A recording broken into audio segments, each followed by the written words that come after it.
A lot of people have reached out and asked how they can support a loved one who's getting out of a long-term incarceration. My name is Jesse, and I spent 19 years in Virginia prisons, and the easiest thing I can say is to start small and start slow. Because after all those years of dreaming about getting out and wanting to do things, I wanted to take on the world. I wanted to go everywhere, I wanted to see everything, I wanted to taste every food, I wanted to have every experience, and I was entirely unprepared for just how overwhelmed I would be. Because I had been in therapy, I'd been preparing, I'd been visualizing, I'd done everything I think a person could do, and I had no idea how overwhelming the world would be. That first day in Costco when I had a panic attack, not just because of the size of the space, which was overwhelming, and the sheer number of people and the sheer amount of stuff, but just the mental idea of, how do I do this? Like, how do I get all the things that I need? How do I even imagine all the things that I need? Like in prison, I knew, okay, I need a little bit of coffee, I need some soap, I need some deodorant. And I got to that far in Costco and then I was like, what do you do after that? Like, what is life composed of? I don't even know. I've never been an adult in the world. So I tell people start small and start slow. If you're gonna go on a shopping trip, start really small. Go to a Goodwill, go to a place that's manageable. Don't go to this massive place, and start with a thing at a time. Like sit at home and come up with a plan. Because when you say, okay, we're gonna get everything you need, just even thinking about that, the mental process is overwhelming. When you say, okay, we're gonna go to the store and we're gonna get some deodorant, or we're gonna go to the store and we're gonna get this, or hey, we're gonna go to a job site and we're gonna talk to like the manager. One little piece at a time. And that being said, I found work to be incredibly useful getting out.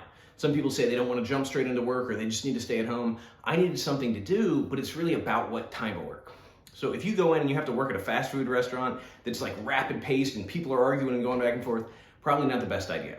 My first job out was about a week out. I was doing construction for somebody. He called and said, hey, I'm getting ready to sell my house. I want to do some home improvements. Are you willing to help? I said, yeah, absolutely. So I was outside by myself every day, building stairs and working on deck planks and like doing stuff that made me feel, it showed me my agency. Like I can do this, I can still accomplish this. I haven't used a skill saw in 20 years, but I still know how to do it. So I was able to work on something that was incredibly therapeutic and healing and carrying heavy things and walking up and down the hill and walking. It just helped so much.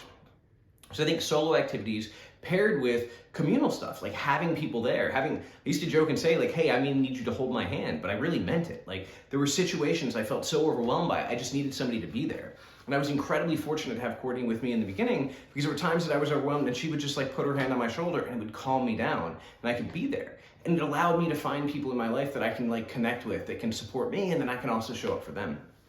So having a solid foundation and having a group of people that you can trust and you can connect with is so absolutely important. And if you have that, you're incredibly lucky and you can be that to the person who's getting out.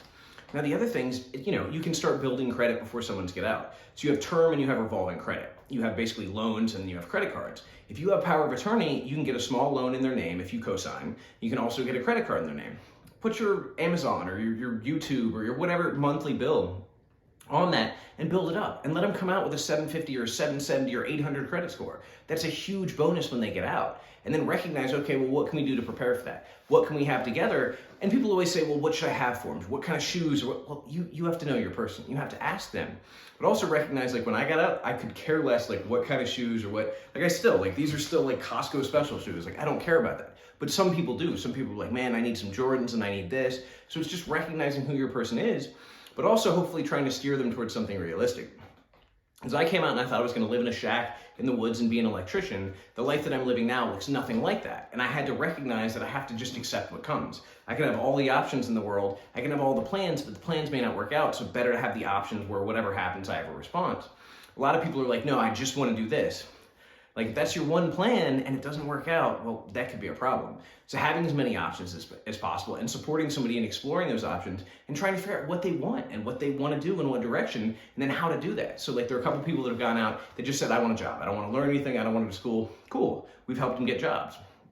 Other people said, hey, I want to be an electrician. I want to be a brick mason. I want to be a this. We've tried to direct them towards apprenticeships, or we've tried to direct them towards vocational training because that's put them in a position to do it. And where I live, we have the resources to do that. We have work agencies. We have educational agencies. We have groups that are willing to work with people. If you can find those resources in your area, it's a huge thing to have those ready.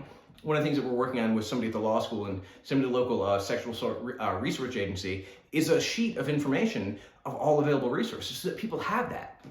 And unfortunately, a lot of times if you go to your PO, they'll give you a piece of paper that's outdated and a lot of the addresses and phone numbers don't work and they don't really know what's available. So you can find out about those resources in your area, and usually it'll be a grassroots organization or it'll be a local nonprofit that'll have the best idea what those resources are. If you can have that, then you can go down that list with them. You can say, okay, cool, here, we're gonna go try to get you some clothes, we're gonna get you some tools, we're gonna get you some whatever you want. Like in Central Virginia, DAR, the Department of Aging and Rehabilitative Services, if you've been incarcerated for a long time and you have a diagnosis for substance use disorder or a mental health disorder, depression, anything along those lines, they will give you a grant for tools, for education, for other available resources. So recognize that. Like, it depends on which state you're in or what resources are available, but looking into that will put somebody in a better position to really start their life. Because starting your life over at 30 or 40 or 50, especially when you've never been an adult out in the world, is incredibly overwhelming.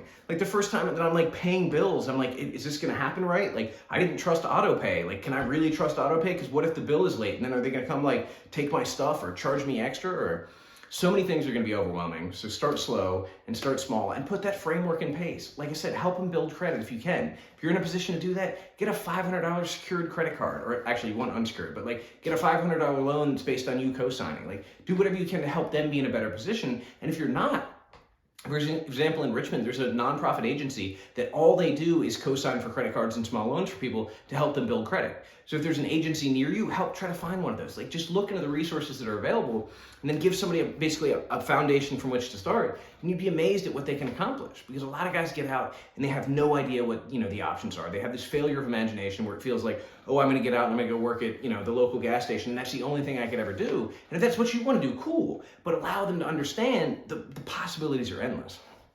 My buddy Josh got out and he was like, okay, cool, I'm gonna go work at a hardware store because they're the only ones who'll hire me. Ended up the manager at the hardware store was like, man, I never imagined I could be a manager. This is great. Now he's in finance. He got a finance degree. He worked for a Fortune 50 company. He basically ran a nonprofit. Now he started his own business because he had people that exposed him to possibilities that were there. So find people in the community to connect your person with. Have them see a different perspective, a different opportunity, a different lifestyle, whatever that is. Because if you can have access to that different perspective, you start to have a greater sense of imagination and possibility. So again, build the foundation and then help them make their dreams and then help them build the building blocks to get to those dreams.